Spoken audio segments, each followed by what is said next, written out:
So the wine industry in Israel is relatively new if you look at other industries like in France or other places. Or maybe it's even very, very old, because wine has been produced in the land that we call Israel today for thousands of years, mostly for religious purposes.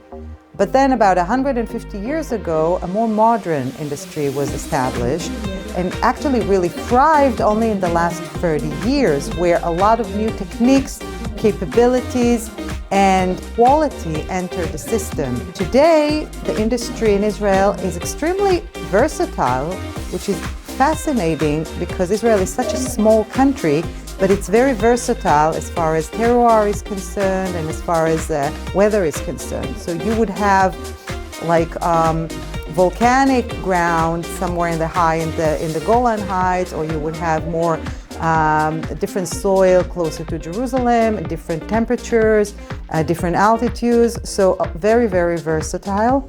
A lot of tech goes into the industry in Israel, which brings very high quality and a lot more balanced flavors and capabilities. So today, the industry, again, is versatile. There are a lot of manufacturers. A lot of different types of wines are being manufactured in Israel, and they win a lot of prizes around the world. So all in all, the industry really advanced rapidly and made this, leap into something that is very substantial today. Indeed, it is the 30th anniversary of the Israeli consulate in Shanghai. The consulate in Shanghai is actually the first consulate that was opened only a year or two after the establishment of diplomatic relations with China. And obviously, it was very clear from the very get-going in 1994 that Shanghai is the most important economic hub in China. And also, we had a history of connection with Shanghai, people-to-people connection. We had Jewish refugees here in the 1940s, and we go back historically many years. So it was very important to the State of Israel to establish the first mission outside of Beijing in Shanghai. And in the last 30 years, the consulate was extremely active in all walks of life.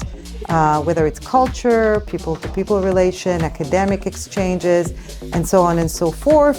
But of course, the most important part of the work of the consulate is economic, trade, exchange, business, and so on and so forth. We have a very dynamic and active economic office that is actually responsible for the event today. And it's just an example of many other events that we would like to do throughout the years that really focus on economic exchange.